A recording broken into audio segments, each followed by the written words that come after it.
Hello, hello, hello. Welcome back to Infinite Roleplay. My name is, of course, Nelson, and what we have on screen is Saturday Morning D&D, my Saturday Morning RPG. The rules that I've been working on considerably obsessively for the past month. In today's vlog, I want to discuss a few changes I've done. Not just additions, straight changes. And with any change in a rulebook, it comes with cascading effect. So, moving right along. I have the character sheet up here, and there's two things. I may have discussed it before. It's definitely in the book now. There's Haggard. Now, when you succeed on your get back in the fight roll,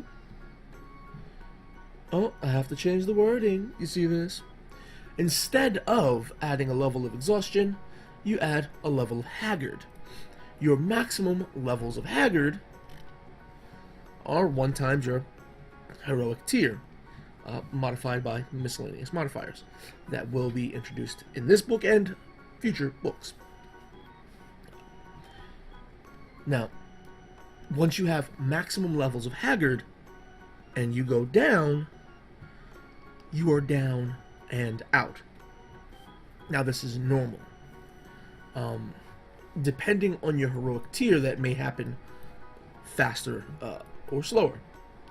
Being an unknown hero, you can get back in the fight once before you're down and out if you're dropped again.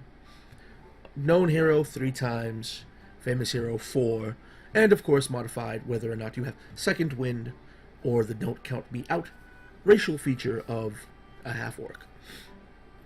Now, this is all well and good and fine and dandy, but I made a change to ages, the age of your character. So I decided to bring back exhaustion, and it, to some extent, brings back some of the more survivability of combat. It makes the heroes a little bit more resilient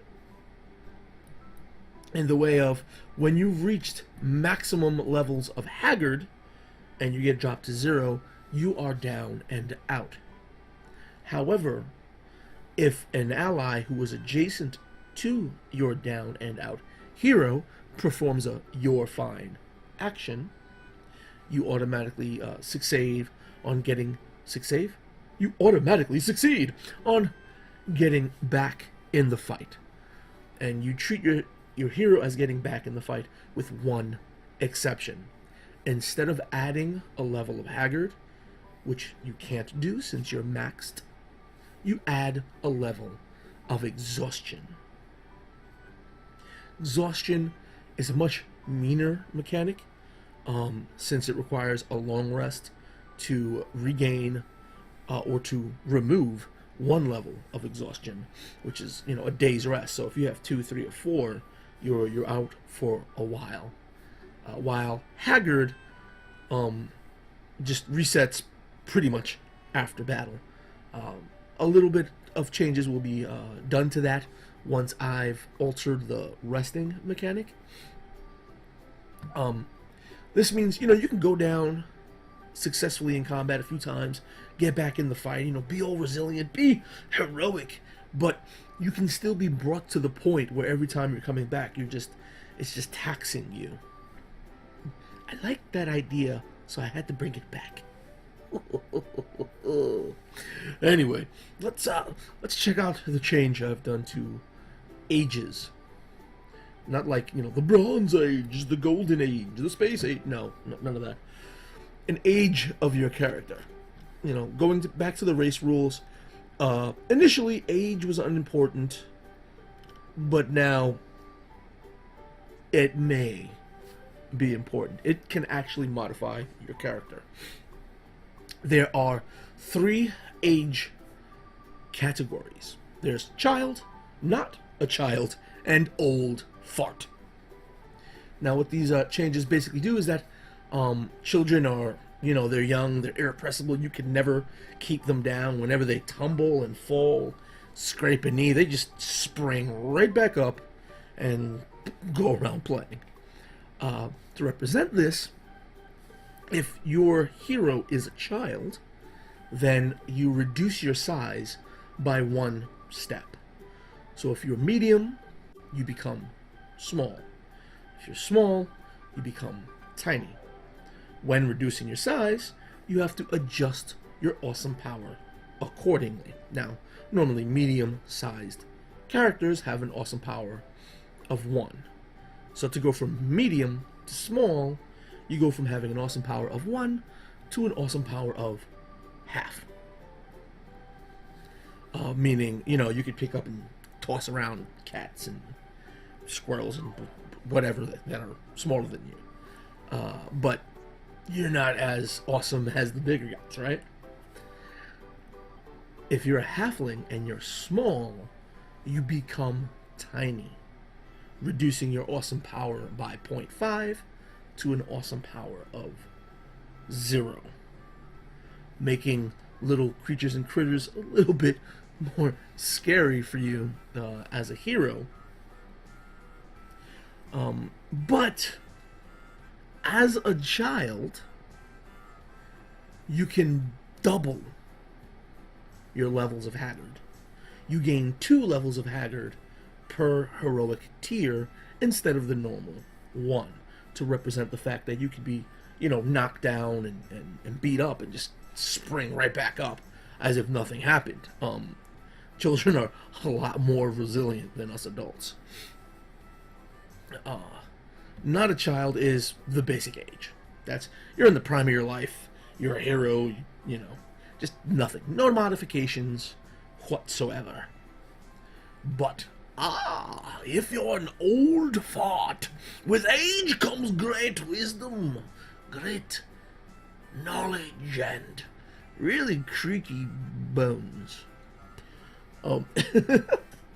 So, anyway, as an old fart, you can increase your natural maximum intelligence, wisdom, and charisma.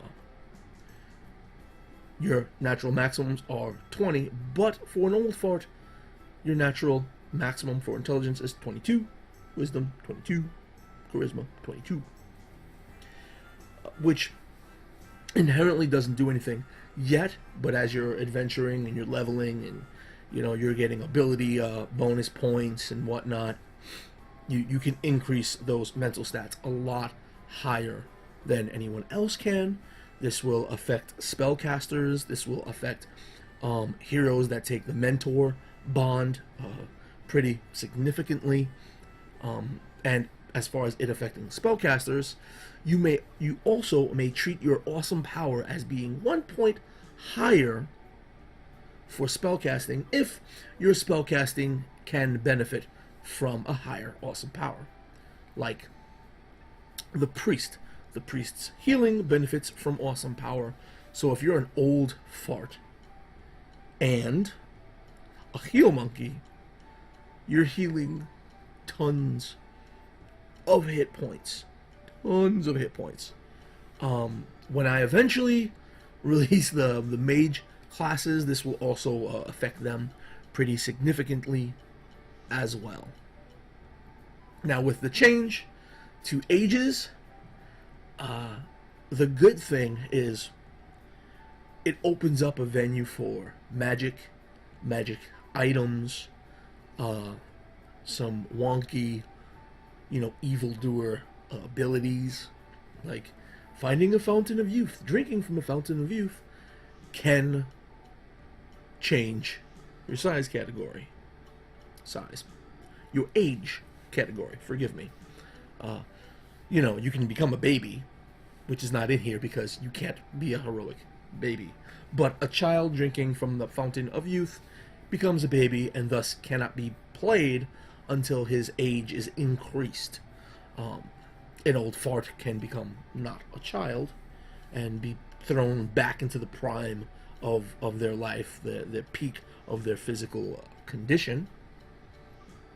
Or someone who's not a child can be aged into an old fart.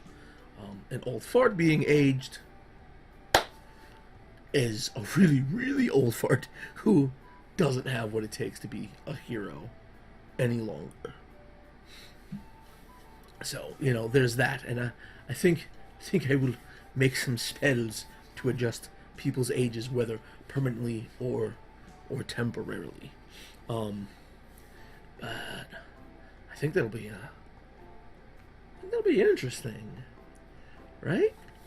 So, with that said, I'm still working on the book. I'm trying to make it a standalone rule, like a core rules, like Saturday morning RPG core rules book. And to do that, it's getting larger and larger because there's so much involved within a core rules book. My text document alone is 89 pages. My PDF is currently sitting around, I believe, 75, 77, and I've got quite a bit more to go. I'm currently and starting work on the cartoon combat section. I will be introducing some grapple attack mechanics like wrestling and wrestling moves, as well as climbing giant creatures, group attacks or ganging up on enemies. Everyone already knows about passive initiative. If you don't, I'll include it in this section. Narrative combat for when whatever you're fighting really doesn't matter as far as stopping your heroes, but just slowing them down, giving them a minor obstacle, or just making your players feel like serious badasses because, they're kicking the Foot Clan's butt left and right, all over the place. And minions in combat. Now I have all the ideas in my head. I just need to put them down to words. But minions are going to be fun. Minions are going to be the one step beyond narrative combat, where you can stop minions extraordinarily easily, but minions will attack. Minions will damage your heroes. They'll take resources from your heroes. They may even drop a hero and force a hero to get back in the fight, adding a level of haggard, so that the bigger, meaner enemies will be scarier. I can't wait to write the minions section and run combat with minions involved. Damage is, as far as being damaged and natural healing rules, which are fairly the same to the core Dungeons and Dragons stuff, with a few modifications, because there's recoveries. There's no need to roll your recoveries. You get max points, which would be under damage, resting, and healing. Resting, I'm going to change a short rest to like a 5-minute breather, so that you can, your heroes can keep going into combat more readily. A long rest is pretty much what a long rest is. An 8-hour nap. A short rest will change a lot of things. And Haggard levels, really, I have the rules for Haggard in the Heroes Never Die section, and I was just thinking of moving that entire section to combat, since it entirely pertains to combat rather than character creation. So, with this video being as long as it is right now, I'm gonna shut my trap, leave you to the rest of your days, and leave you to think on the notion that you should always remember to play more games, and very importantly, run more games. My name is Nelson. This has been Infinite Roleplay, Saturday morning RPG vlog, episode whatever it is. Peace.